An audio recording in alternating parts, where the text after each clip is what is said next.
Pemirsa, sekarang kita sudah memasuki musim pancaroba. Sebentar-bentar panas, sebentar-bentar hujan pemirsa. Dan kadang-kadang ini dapat mempengaruhi kesehatan tubuh kita.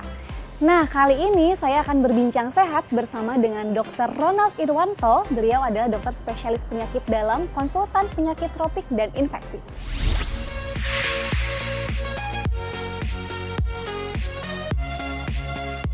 Dokter Ronald, di musim pancaroba ini dok, perubahan musim ya dok ya, cuaca kadang panas, hujan nih dok. Terkadang nih kita malah jadi gampang sakit dok. Nah ini apa sih yang sebenarnya terjadi pada tubuh kita? Betul nggak dok kalau imunitas kita tuh di musim pancaroba itu menurun dok? Sebenarnya tidak begitu ya, tidak menurun. Badan kita sebenarnya sama saja ya, mau pancaroba kah, musim panas, musim hujan, sebenarnya sama saja ya. Tetapi memang mungkin yang berubah dalam hal ini adalah environment kita, lingkungan kita ya. Ketika kita musim hujan, kita tahu banyak genangan air. Ketika kita musim panas, mungkin kering ya. Nah, di situ terjadi perubahan-perubahan di lingkungan kita ya, yang menyebabkan juga mungkin bisa muncul berbagai macam penyakit. Ya, jadi itu penyakitnya ini dok, yang muncul tuh penyakitnya, tubuh kita tetap aja? Tubuh kita tetap aja. Oh, gitu. Sejauh kita bisa menjaga kesehatan kita, menjaga kebugaran kita, fit ya, sebenarnya tidak ada masalah. Apakah jadi lebih rentan dok karena berbagai macam penyakit baru muncul nih di musim hujan misalkan sekarang dok? Ya, tentu kalau kita semakin terpapar memang kita menjadi lebih rentan ya. Tetapi sebenarnya daya tahan tubuh kita sebenarnya tergantung pada kita sendiri ya kan. Kalau daya tahan tubuh itu kan sebenarnya tergantung dari pola hidup kita, pola makan kita ya, kebugaran kita bisa kita atur. Tetapi memang di musim pancaroba ini dengan adanya berbagai macam perubahan pada lingkungan ya, ini memang kita menjadi harus lebih hati-hatilah dok. Nah dokter, Indonesia ini berada di garis khatulistiwa yang menyebabkan banyak infeksi penyakit tropis ya dok ya. Penyakit itu yang khas tuh apa aja dok di musim pancaroba ini? Ya, yang banyak di musim pancaroba ini ya kemungkinan demam berdarah nih ya. Kita harus waspada demam berdarah ya. Kita bersyukur akhir-akhir ini COVID mulai turun ya. Tetapi hati-hati juga di musim pancaroba ini karena kita merupakan negara tropis dan berada di kawasan khatulistiwa ya. Nah, ini demam berdarah mulai bermunculan. Ya, ini kita harus hati-hati karena penyakit ini juga merupakan satu penyakit musiman ya, musiman mungkin 2 tahun 3 tahun sekali yang datang ke Indonesia. Ya, apalagi COVID sudah turun nih, kita sudah mulai agak tenang ya. Tapi mungkin demam berdarah juga kan gejalanya demam tinggi juga ya dok ya. Apalagi untuk anak-anak ini menjadi suatu hal yang menakutkan bagi orang tua dok. Ya. Gitu. Jadi waspadailah ya ketika Bapak, Ibu, saudara-saudara semua sekalian mengalami demam yang tinggi, segeralah berkonsultasi ke dokter. Karena penyakit demam yang tinggi itu merupakan satu gejala yang khas ya, tipikal untuk penyakit-penyakit yang bersifatnya infeksi. Ya, terutama ya ini, kita ini boleh dibilang Indonesia ini karena di khatulistiwa ya. Mungkin nggak cuma kita, Malaysia, Filipina, ya ini kita boleh dibilang merupakan negara-negara yang kaya dengan penyakit infeksi. Oleh karena itu kita individu yang hidup di daerah-daerah khatulistiwa harus ekstra berhati-hati dan tetap harus menjaga kebugaran tubuh kita. Ya, betul sekali. Selain demam berdarah dok, ada apalagi dok penyakit infeksi tropis yang kadang-kadang mungkin orang nggak sadar gitu dok? Apa dok yang banyak? Oh banyak ya, kalau penyakit infeksi tropis itu banyak sekali dokter Sasa ya.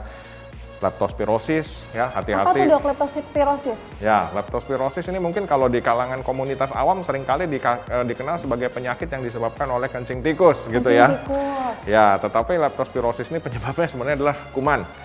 Kuman yang kita sebut leptospira ya, di mana perantaranya itu, reservoirnya itu adalah memang kencing tikus ya, karena memang dia berada di dalam kencing tikus. Nah, leptospira ini kebanyakan harus kita waspadai pada daerah-daerah yang banyak genangan air, pada pekerja-pekerja di selokan. Bagi para petani ya, hati-hati itu kita harus menggunakan sepatu bot kalau kita terpaksa harus masuk ke dalam selokan, masuk ke dalam banjir-banjir dan sebagainya ya. Karena leptospira ini kadang-kadang juga penyakitnya susah diduga ya, dan seringkali orang datang dalam keterlambatan sehingga sudah timbul gangguan atau kegawat daruratan medis ya. Nah, ini mesti kita waspadai, salah satu merupakan penyakit di daerah tropis. Oh, untuk demam berdarah kan gejala khasnya adalah demam tinggi ya dok ya. Nah, untuk leptospirosis gejalanya bagaimana dok? Gejala penyakit tropis dan infeksi itu hampir sama. Biasanya umumnya bermula dengan gejala demam ya. Demam ini biasanya tidak khas ya. Pada leptospirosis ini juga begitu dia timbul demam, dia ada mungkin bisa mual, muntah ya, atau kelelahan ya, timbul fatigue dan sebagainya. Pada saat Bapak Ibu timbul demam, itu wajib untuk berkonsultasi ke dokter untuk diidentifikasi nih gitu ya, demamnya ini bahaya atau tidak. Ya, gitu. betul. Jadi pada prinsipnya, terutama kita yang hidup di daerah tropis, ya itu jangan meremehkan demam. Ya kadang-kadang di daerah kita juga sering, wah ini demam cuma masuk angin aja gitu ya dok ya. Masuk angin aja, kadang-kadang dikerok ya. Nah itu harus hati-hati.